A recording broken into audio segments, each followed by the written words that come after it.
你有冇諗過，點解有啲人到咗70、80歲依然行路輕鬆，頭腦清晰，仲可以周圍去旅行？但有啲人啱啱過咗50，就開始日日同各種樽樽罐罐打交道，稍為行幾層樓梯就氣喘籲籲，甚至連照顧自己都變成奢望。其實90%嘅人都跌入咗一個極之可怕嘅認知誤區。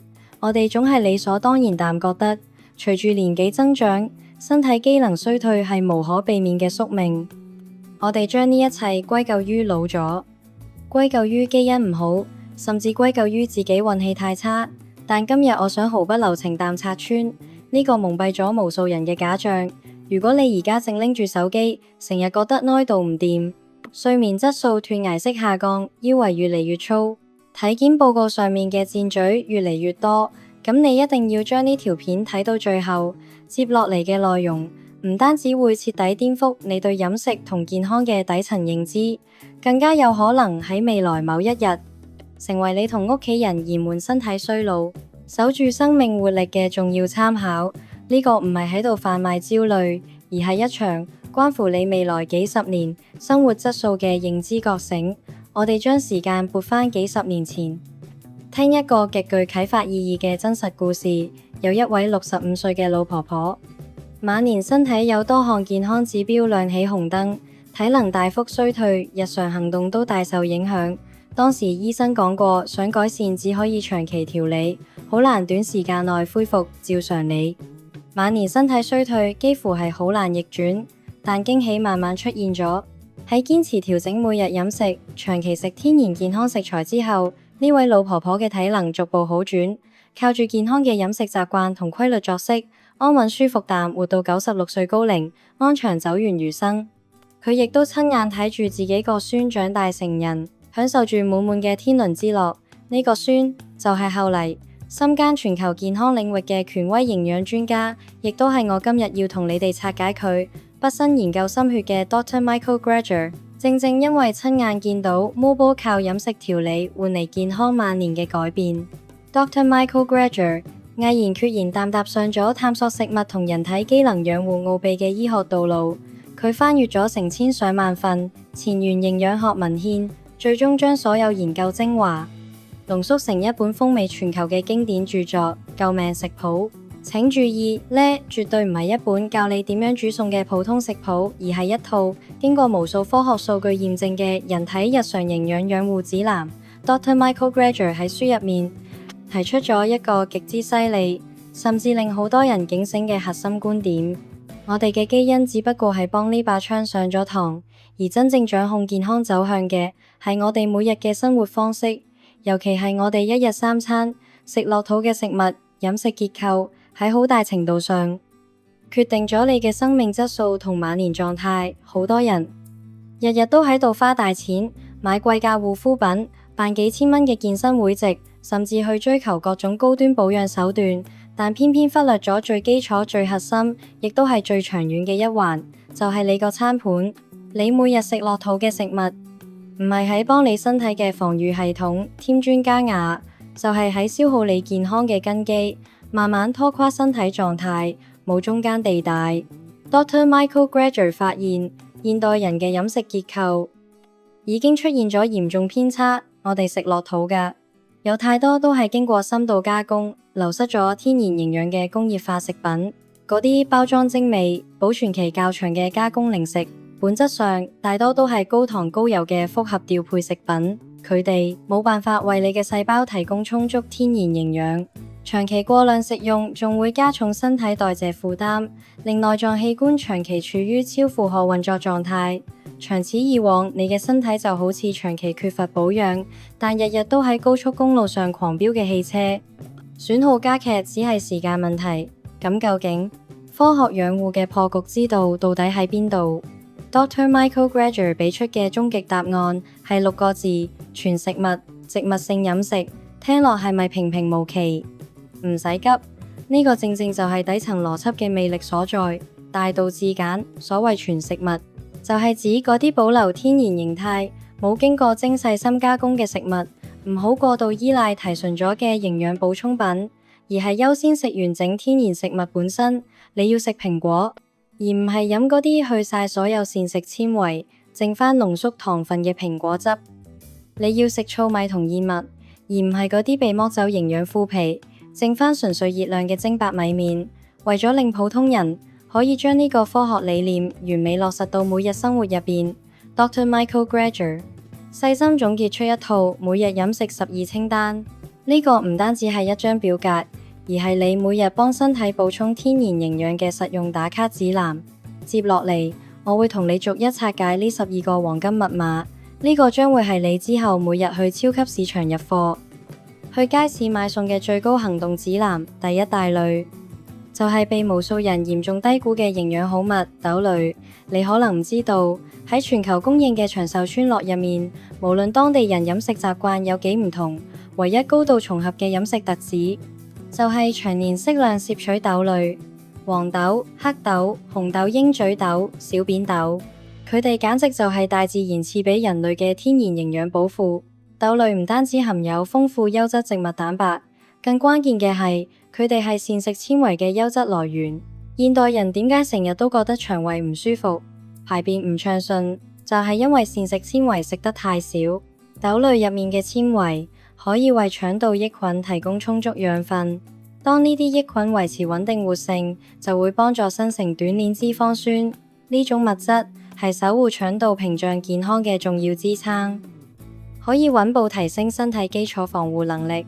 Dr. Michael Greger 建議每日堅持食3份豆類，你可以將鷹嘴豆蓉搽喺全麥麵包上，可以飲一碗熱辣辣嘅黑豆湯，甚至可以喺沙律入邊撒一把煮熟咗嘅紅豆。第二大類就係幫我哋抗氧化、延緩衰老嘅優質果實，莓果、藍莓、黑莓、草莓、樹莓，呢啲顏色鮮豔嘅小果子，絕對係天然水果入邊嘅優選。點解？因為佢哋含有豐富強效抗氧化物質花青素，你可以將你嘅身體想象成一個巨大嘅鋼鐵工廠，日常呼吸同代謝都會產生名為自由基嘅老化因子，佢哋就好似工廠入面四散嘅細碎火星，長期積聚會加速細胞老化受損。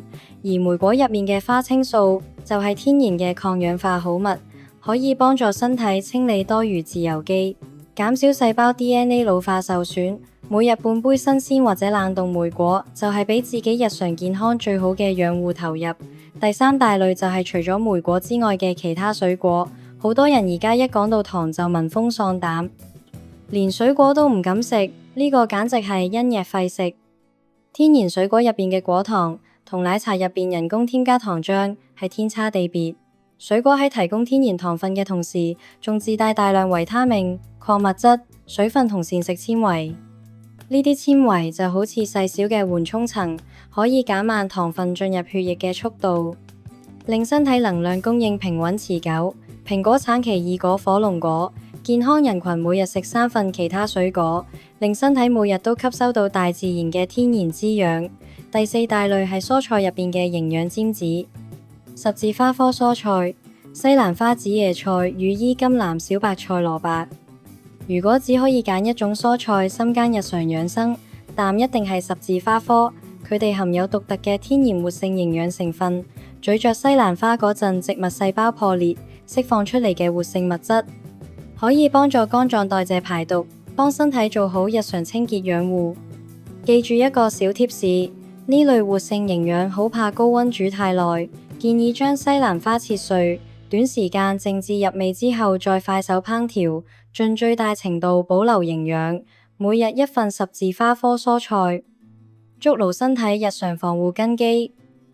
第五大類係補充天然營養嘅綠色源泉，深綠葉菜、菠菜、空心菜、芥蘭油麥菜。Dr. Michael Greger 特別推崇綠葉菜，因為佢哋係地球上營養密度極高嘅食物，熱量極低，但維他命 K、葉酸、鈣、鐵等等微量元素含量十分豐富。好多人覺得綠葉菜口感清淡，淡而無味，其實可以切碎混入湯入面，或者同水果打成精力湯飲用。每日2份深綠葉菜，守護血管彈性，維持身體活力。第六大類係兼顧全面營養嘅多彩蔬菜，紅蘿蔔嘅橙、番茄嘅紅、洋蔥嘅紫、蘑菇嘅白、大自然將唔同營養藏喺唔同顏色嘅食材入面，呢個就係我哋推崇彩虹飲食法嘅原因。每日食唔同顏色嘅蔬菜，全方位補充身體所需營養，尤其係蘑菇含有嘅特殊氨基酸，可以為細胞提供溫和養護。每日2份其他蔬菜，令你個餐盤變成兼顧營養同賣相嘅配搭。第7大類係低調但實用嘅營養好物亞麻籽，你平時或者好少留意佢，但 Dr. Michael Greger 將佢單獨歸類，已經足以反映佢嘅營養價值。亞麻籽係植物 Omega-3 脂肪酸嘅優質來源。Omega-3 係呵護大腦同神經系統嘅重要營養，可以幫助舒緩身體慢性輕微炎症。除此之外，亞麻籽富含木酚素，對調節身體狀態好有幫助。每日1湯匙磨碎咗嘅亞麻籽，切記一定要磨碎先食，成粒好難俾人體吸收。撒喺燕麥粥入面，拌喺乳酪入面，簡單配搭，營養加倍。第8大類係補充優質脂肪嘅寶庫，堅果同種子，合桃杏仁、南瓜子、奇亞籽。好多人驚肥，唔敢食堅果，呢個係一個好大嘅誤區。堅果入面嘅脂肪係對身體有益嘅優質不飽和脂肪。多項研究顯示，每日適量食堅果嘅人，唔單止冇咁容易肥，身體各項基礎指標反而更加健康。合桃嘅營養好貼合腦部需要，係日常補腦嘅天然食材。每日1/4杯堅果種子，當做下晝茶小食，解涼之餘又可以增強飽肚感。第9大類係兼具風味同營養嘅天然香料。好多人以為香料只係用嚟調味，咁你就大錯特錯。香料其實全部都係濃縮咗嘅天然抗氧化精華。喺眾多香料入面， Dr. Michael Greger 最推薦薑黃。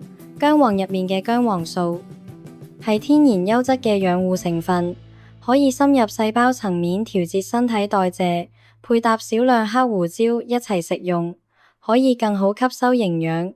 每日1/4茶匙薑黃，配搭肉桂、孜然、大蒜粉等等香料，既可以豐富菜式口感，又可以令每一啖飯都兼顧養生。第10大類係穩住身體能量嘅全穀物。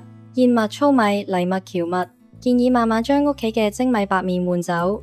精白米麵喺加工過程入面流失咗麩皮同胚芽嘅天然營養，淨係剩返純粹澱粉。食完之後，血糖好容易快速波動，令人鞋同埋易肚餓。而全穀物保留完整營養，消化速度較平穩，可以持續為身體輸送穩定能量。每日3份全穀物。告別能量忽高忽低，成日都保持充沛精力。第11大類係維繫身體運作嘅水同健康飲品。人體大約70%左右都係水分，水係身體所有代謝反應嘅基礎。唔好等到口渴先至飲水，嗰陣時身體其實已經處於缺水狀態。除咗白開水之外， Michael Greger 推薦綠茶同洛神花茶。綠茶富含茶多酚，洛神花茶抗氧化能力突出，每日飲足夠嘅白開水或者無糖健康茶飲，保持身體代謝順暢。最後第12大類就係放大飲食養護效果嘅關鍵運動。健康食材可以為身體提供優質營養，但如果長期久坐唔喐，營養好難輸送到身體各處。每日堅持40分鐘中等強度運動，例如快步行、踩單車或者20分鐘高強度運動。運動唔單止可以強健筋骨，亦都可以加快血液循環，令天然食材嘅營養可以更精準滋養身體每一個細胞。呢個就係 Dr. Michael Greger 嘅每日12清單。聽到呢度，你可能會覺得天啊，種類咁多，根本好難全部做到，唔使慌。接落嚟，我會分享一啲實用落地心法，調整飲食習慣，切忌一時衝動，極端節食。千祈唔好今日仲食炸雞漢堡，聽日就強行每一餐都食水煮青菜，咁樣根本堅持唔到，最後只會跌入報復性暴飲暴食。Michael Greger 喺書入邊提出咗實用嘅紅綠燈飲食法則，將食物分成綠燈、黃燈、紅燈3類。綠燈食物就係我哋頭先拆解過嘅天然全穀物、蔬果豆類，天然原生植物食材，可以放心喺日常多食，打穩健康根基。黃燈食物係輕度加工植物食材或者天然肉類蛋奶，可以適量食用，唔使完全戒口。紅燈食物就係深度加工零食、高糖高油垃圾食品，盡量少食，慢慢減少攝取。實際操作記住4個字：多做加法，少做減法。即係咩意思？唔使一開始就逼自己戒口，過度壓抑只會令自己更抗拒，倒不如專心每日多加啲優質食材。例如早餐習慣食白粥，唔使即刻戒掉，可以加一把燕麥、1匙亞麻籽，再配半個蘋果，既保留原有飲食習慣，又悄悄加入全穀物、優質營養。中午叫外賣，以前淨係食重油重鹽蓋飯，而家額外加一份清炒西蘭花，再備少少車厘茄做加餐。夜晚煮飯嗰陣，捉一把雜糧豆類一齊煮，炒菜少鹽，多啲用薑黃、黑胡椒調味。呢啲微小嘅日常改變，只要長期堅持，就會喺身體入面產生可觀嘅複利效應。當你每日主動食夠高纖維、飽肚感強嘅天然食材，胃部空間有限，自然就冇多餘胃口想食垃圾食品。呢個就係用好食材取代劣質飲食嘅底層邏輯。各位朋友，我哋身處科技發達、生活便利嘅年代，但同時又面對住普遍嘅亞健康問題。我哋花大量精力追求物質財富，享受外在生活，卻往往忽略咗最珍貴嘅本錢——身體。任由身體俾加工食品、不良作息慢慢消耗。如果一直放任唔理，後果唔會係突然病倒，而係好似溫水煮蛙咁慢慢透支。精力越嚟越差，捱夜好耐都回唔到氣，情緒容易焦慮暴躁，皮膚暗啞衰老，失去活力。等到最後，只可以拎出半身積蓄換嚟病床上嘅勉強維持。呢個難道就係我哋想要嘅晚年咩？救命食譜，仲有 Dr. Michael Greger 嘅畢生研究，都係喺度為所有人敲響警鐘。健康從來都唔可以靠外物寄託，貴價保養品、偏方神藥都比唔上身體本身帶住嘅自愈養護能力。而激活呢份能力嘅關鍵，就係為身體補充天然優質食材。最好嘅營養唔喺高端實驗室，唔喺奢侈品專櫃，而係喺日常嘅街市，喺五顏六色嘅蔬果入面，喺樸實無華嘅五穀雜糧入面。每一次咀嚼，每一次進食，都係喺為未來嘅健康投票。手上嘅餐具，既可以慢慢消耗身體，亦都可以幫我哋留住長久活力。由今日開始，由下一餐開始，將天然食材放入餐盤，感受鮮果嘅清甜，感受雜糧粥溫潤養胃，欣賞多彩食材配搭出嚟嘅健康煙火氣。堅持全食物植物性飲食，將每日12清單融入日常，你會發現改變嘅唔單止係體重同體檢報告，頭腦會越嚟越清醒，睡眠會安穩深沉，皮膚會透出由內而外嘅健康光澤，重新揾返對身體嘅掌控感，重拾滿滿生命力。呢個就係救命食譜傳遞出嚟嘅核心智慧。健康從來唔係天生好運，亦都唔係基因嘅貴贈，而係日復一日餐台上嘅正確選擇。唔好等到身體發出嚴重警號，先至諗起要養護健康。由此刻開始檢視你個餐盤，調整飲食。種樹最好嘅時間係10年前，其次就係而家。你嘅身體值得用天然優質食材溫柔對待。等我哋靠科學飲食守住年輕狀態，擁抱健康長久嘅未來。